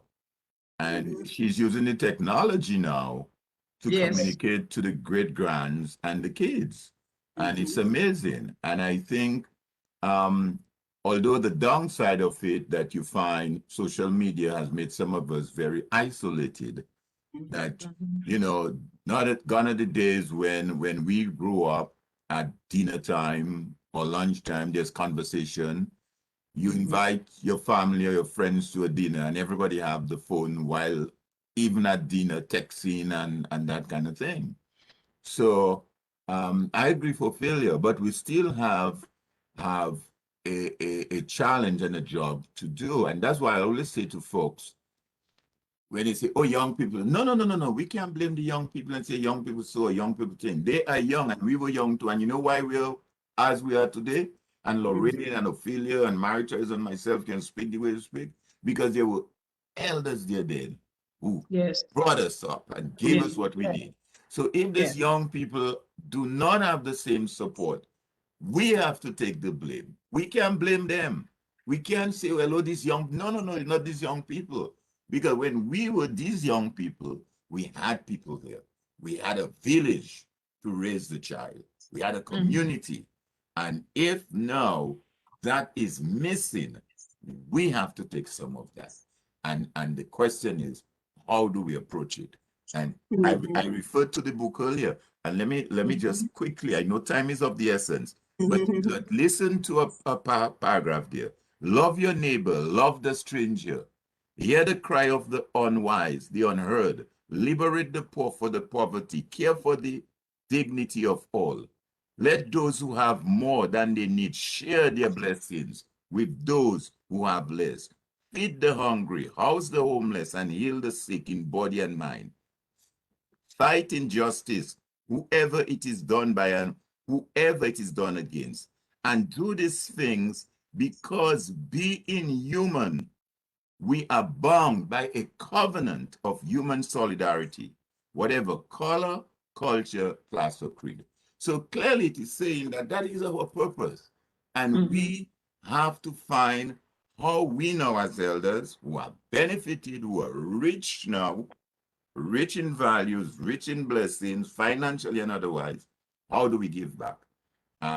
Although I'm in Atlanta, I try as much as possible to give back in whatever way I can to Dominic and organizations.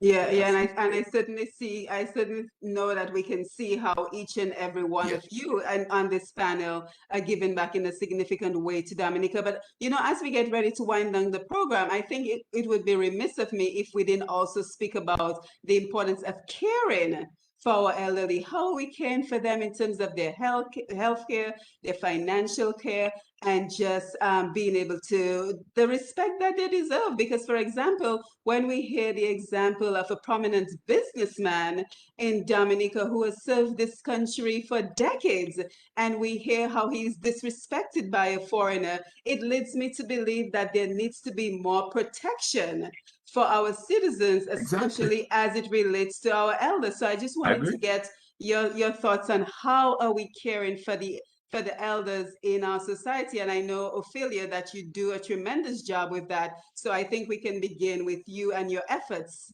for doing so. Well, I can tell you that I do my best, but even I think that it's not good enough because there is so much to do.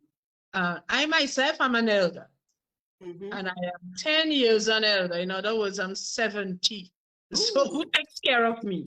But anyway, yes, thank you for that round of applause. You know, but I ask who takes care of me. I am saying that this is a job, quote unquote, that belongs to everybody. True. And each one of us, we have to start at our homes.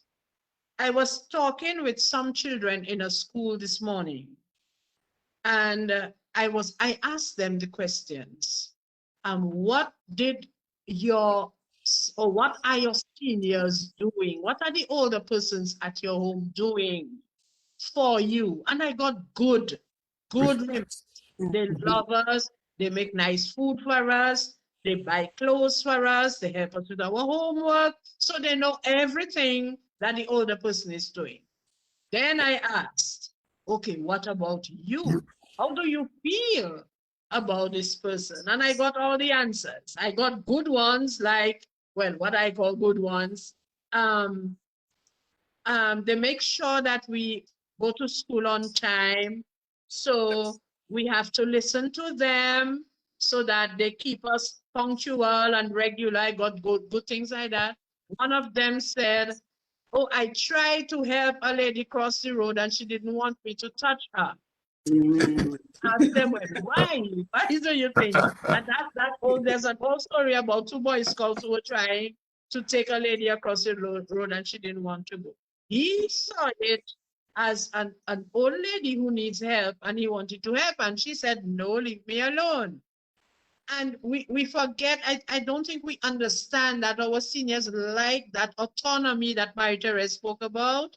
And they like them to try to cross on their own. So the boy asked me, and the boy there, I think he must have been 8 or so. So what do I do if she falls? So I asked, what would you do if she falls? Oh, I would look for a bigger person to help me to make her get up. So they have talks. Yes. And good talks, I think, you know, and we need to encourage those. And like what I went to do was give back, to tell them, well, look, I'm an older person. I put on nice jeans and a nice top because I know they like colors. And I told them why I did it. So I told them I thought of you all what do you think you should do for me now? And one of them said, well, we welcomed you when we came in. And that is so big a point. I took it to make a story. I said, that is sometimes we don't do that. We pretend that the older person doesn't exist. And we leave him or her in a corner without including him or her into our circle. I couldn't go into all of the things where older persons are placed in a corner. They are told, don't cross that line because we don't want to sit on our pretty chairs. And, you know, and then you have opened my mouth. And if I have to continue, it's another problem. So I think what we have to do is use every opportunity we have to point out to them that they have to do better. Or we all have to do better. And in that way, maybe we will change their attitudes. Yeah, and I'm happy we've had this opportunity to be able to have this conversation as well, to be able to highlight some of what you're referring to. Lorraine, did you have a point to make? No, I just remember as a girl guide, we did have to go to help the older people and make up their beds for them, and just helped in general. I don't know if the guides today, if they do that kind of thing, but that was one of the things we had to do as a young girl guide.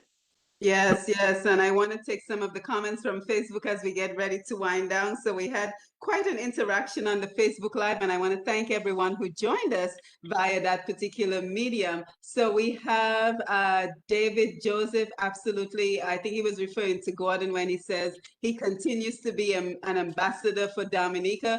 Glenda wanted Miss O to know that you look beautiful. So thank you, Glenda. Glenda. I know who that is. Yes, yes. And then Ziska Frederick Alvin, my grandson, would say thumbs up. Peter Xavier, the value we grow up in is partially gone. Teachers can't discipline students anymore. Let's talk about that for a minute, because I think we've heard about that quite a bit, that some parents, and yes, sometimes the parents get in the way of having their children disciplined in school. So what are your thoughts on that? Well, that is quite true. That is quite true. While I don't want to, I want to be careful not to apportion blame, but role modeling is a critical part in all of what we're discussing as well. And I know growing up that we had teachers that will exemplify some real good models. We have it today. We do have many teachers that do it today. But then you also have a situation where some of those role models are not what you would want. And that could be the disconnect as well. But I will also say, though, too, that even growing up, you had so many different organizations for young people that would help buffer that gap so that by the time they get into school and the teachers themselves, you will not have that problem. You had Catholic church groups, you had Boy Scout, you had Guide, you had youth group, you name it. So many different organizations that you could get involved that you'd send your young people in to. And I think, as we say too, part of maybe the problem is how we become so isolated with social media. I'll give you an example. If when it's Christmas and certain festivities, I tell my friends, those that I within my age group, don't send me no WhatsApp or no text telling me Happy Christmas, Merry Christmas. Pick up the bloody phone and call. And I do the same. I'll pick up the phone and say, hey, Ophelia, what's up? Merry Christmas, whatever. I mean, that is the extent to which some that we have allowed social media to invade us. So we cannot even pick up the phone anymore and say, hey, Lorraine, Merry. The same time you have sending me the WhatsApp, what does it take from you to pick up the phone and say, hey, Alvin, Merry Christmas, or Happy Father's Day, or whatever you want to say? But we all engage in that buffer between ourselves and the thing. So I think the challenge is, as I said, is what do we do to do that? And without trying to apportion blame anywhere in any shape or form, I think it is something that we who have, as I say, how it says, to those a lot has been given, a lot is expected. Expected. Mm-hmm. So we have gotten a lot is expected of us. Yeah. Mm-hmm. Absolutely. And I want to take one more comment on the Facebook Live. And I did see a lot more comments, but for some reason, you know, Facebook is a funny creature. Some of the comments have since disappeared. So I wanted to take one more before we wind down the program.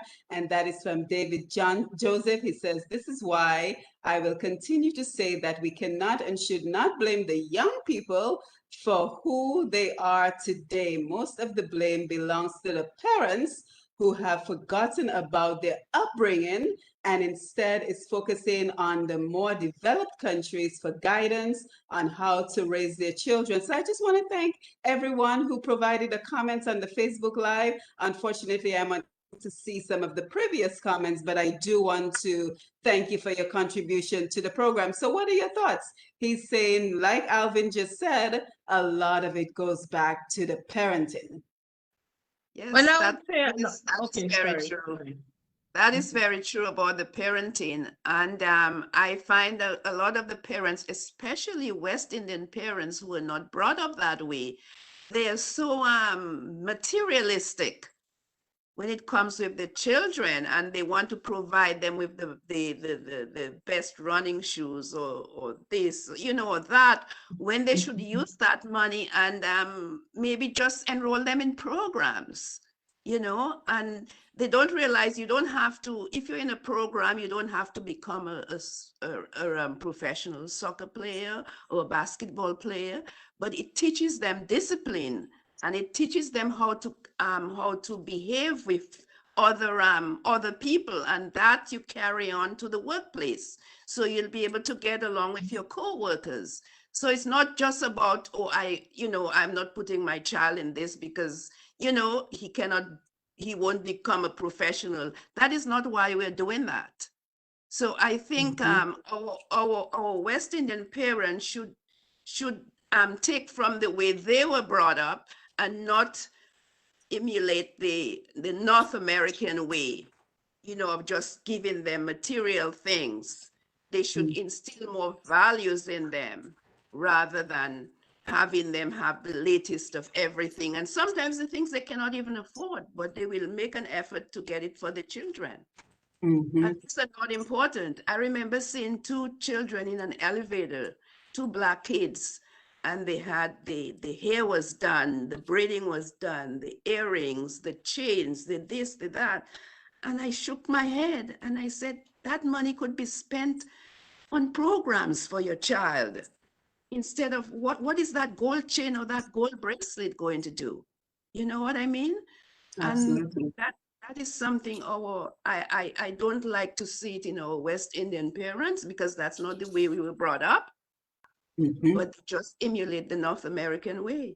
You know? Yes, yes, certainly. Thank you for sharing that. And Alvin and Ophelia, I'll also give you an opportunity for some final thoughts as we get ready to wind down the program. Well, leave Alvin for last. Let me jump in. I just want to I say agree, ladies first. I'm really very, very, very, very appreciative of the opportunity. And at first, Simone, I had thought I would have been the only person talking with you. And then when this got wide, I said, what am I, Indian? Alvin, I know Lorraine, I'm saying, but you know, I really had to play around. But then I thought, let me go ahead because I'm not afraid of anything. I'm an Aries, so I'm a beta con, so let's go. And I really have to say, as Marie-Therese was there, she dealt with a lot of the senior aspect that I know in terms of organizing and the Dominica Council on Aging, because she was in fact a member of our board once. So, you know, we are close. And so I got the opportunity to do about the singing and what have you. But I'm recognizing too that, Alvin, when you started speaking about all the involvement that you have had, I'm realizing, but that was me too. It's through me. I was a brownie in Curacao, and then when I came over, I was involved in St. Dominic Savio group. Then we had Young Citizens of Point Michel that I created, and then we had another youth group in which I was involved. I was in the Legion of Mary and what have you. So what some of what Lauren was talking about fitted into my life and my giving, with the result that up to now, they pick me. Yes, Ophelia, you can do that because they see you like the Alvin, the Alvina then in the midst of things. So I want to thank you for giving me the opportunity to express that and to hopefully encourage the other persons who are listening to get involved in this taking care of the elderly. Even if you may be young, you are preparing to be that elderly. And the things that you do now will come back in a positive way to meet you. And that's where I'll stop. Yes, thank you so much. And I think Alvin just shared the book that he was talking about, Morality, Restoring the Common Good in Divided Times by Jonathan Sachs. So let me, actually, Alvin, I'll go ahead and I'll post that link to the comment section when I have a minute after the program. But while I'm doing so, Lorraine, you wanted to share your, Alvin, you wanted to share your final thoughts? Sure, sure. Well, like Ophelia, I want to thank you, Simone, and to thank U95 for the work that they're doing in creating this kind of dialogues. Look the positive sides now of what social media can do. Absolutely. In Dominica, Lauren in Canada, Marie-Therese in London, I'm in Atlanta, and we can have that kind of discussion and have the responses we're having on Facebook. So there are the positive parts of it, a lot of positives. Sure. It's how we use it to our benefit, to uplift mankind, to find that purpose that each of us have as human being on this face of this earth. We're just there for a limited time. 70 years, 80 years, whatever God decides to give us. And how that legacy we leave at the end of the day is not the 5 houses we may have or the bank account we may have or all of that stuff, but how have you impact the lives of your fellow human being? What impact have you had in justice, helping those who are in need, somebody who is hungry, somebody, so you, they said it to, earlier on tonight. I know growing up as in my grandmother's, as I said, she would never cook just for us, She cook enough that everybody in the community will get food. That's Yes, how my they mother, did it. my mother was the same. My Yeah, mother was the same. So how do you give back? How do you share with those who don't have? How do we take away that selfishness that we have that permeates in everything and bring back civility to our living? As I said, I'm a strong believer in family. Strong family, strong community, strong country. So again, thanks for the opportunity, Simone. It's a pleasure to see you, Lorraine. Whenever I come to Canada, I'll come find you. And Ophelia, Oh, we you know can meet already, in anytime I'm in Dominica. Dominica, share Mary, Mola. So that's not a problem. Oh, But well, I want thank to, you very much. Carnival time, I'm always there. I know that. yes, I know that. And when you yes. guys come to Atlanta as well, because I'll tell you, let me just end quickly on a little note. 2 years ago, prior to COVID, we have what is called the carnival in Atlanta. Is around Memorial Weekend, May, towards the end of May. And we said, you know what, folks like myself, I can't go to all of those big things that, that my kids go to, my 2 boys and so. So we, a group of us around our age group, 60s and above, said, let's organize something that we can do where we classy, where we can go and have fun and whatever. So we came up with Island Classic. That's the name of our tagline. And we had this lovely evening. People from Texas, New York, all over came. And it went beautiful. We were hoping to have had it the very year that COVID hit. We could not. So hopefully, with God's grace, we're planning to have it next Memorial coming up. So invitation, Ophelia, it'd be fantastic. Accepted. Come up, perform, Lauren. I'm spreading it free. Okay. Good to see you. Thank you Okay. guys. Good night. I didn't hear my Thank name, but you. that's okay. I'll be there too. Appreciate. Okay. So I want to thank everyone. I want to thank our guests, Mrs. Ophelia Marie, Lorraine Delsol, Miss Alvin Thomas.